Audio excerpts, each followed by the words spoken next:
dreadful. Daddy spunky little cunt.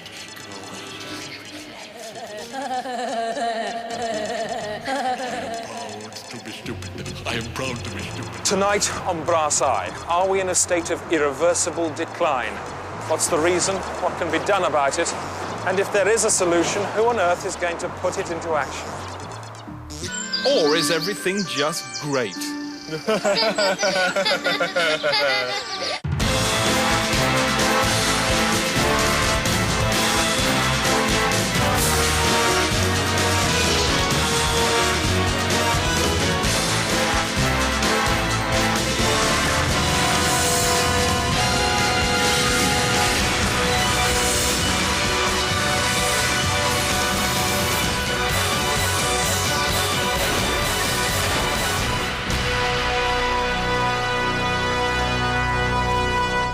Good evening. Now, this is the nerve centre of tonight's programme. To help paint a true picture of the state of Britain, we have live surveillance cameras out. One of them has a reporter stuck on the front. Austin Tasseltine. Austin, what are you doing? I'm at a garage in the centre of Clapton in London, which is raided every 35 minutes, day and night. So we hope that during the next half hour or so, we may well see some action here this evening. We certainly do. Now, just 5 minutes ago, we received these disturbing pictures from a camera in a playground. They show an apparently innocent-looking children's game, which is, in fact, an exchange of drugs.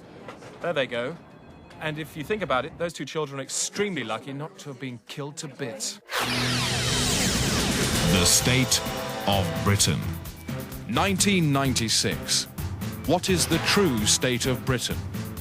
Basking in rude health? Or sick to the guts. It's the moral-mometer now reading less than 2 morals per head, due to massive value hemorrhage. Some would say Tish and Fipsy, but others wouldn't, due to repeat woundings from weapons like this and this. This is where pop happens. And pop is always looking for trouble. The new single by Blouse is a song of love to Myra Hindley, and it's caused more stink than a bomb in one of those holes in the ground at a rock festival that everybody shits in.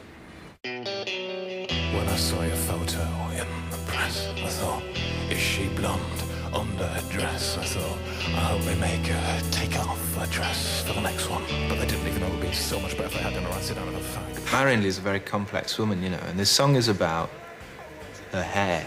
I used to have your picture in the toilet. I wanted you to see my naked body and oil it, but my mother had to catch me and spoil it. And I don't think even you could have given me more murder. I don't think there's a single reference in the song to her brain, which I think maybe add a slight problem. Every time I see your picture, Myra, I have to phone my latest girlfriend and fire her and find a prostitute that looks like you and Myra. Oh, your Myra. I do think if somebody's gone and bought this record, just because of the fuss that's been made about it, I think they should throw it away. And then they should go and buy another copy because they like the song. You better watch out, lady, I'm gonna have you, lady. Just because I want her, just because I can get her and you can't. So pogo on that, you twat.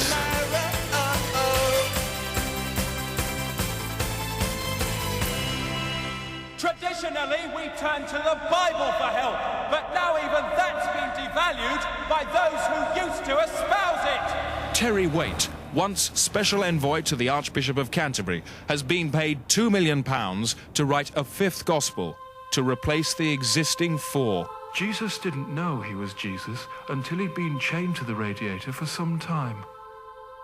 Are we now utterly without guidance? How else do you explain the popularity of events like this?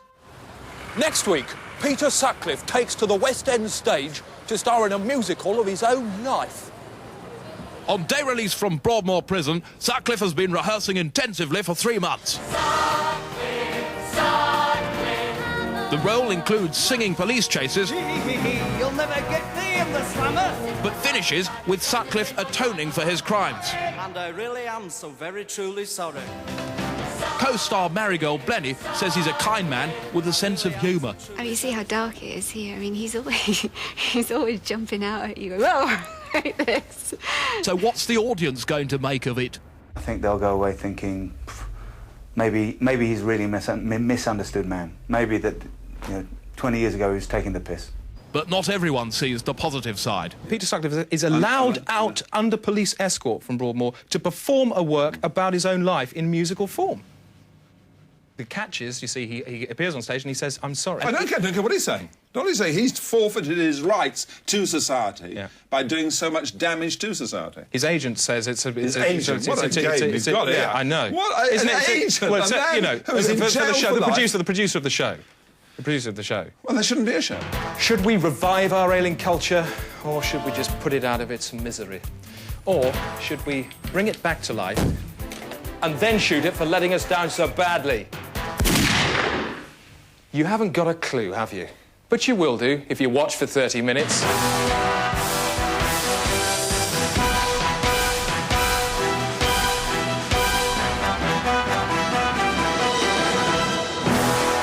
Now, if you want to take part in the programme and let us know what you think of Britain's state of decline, then please do make use of our phones.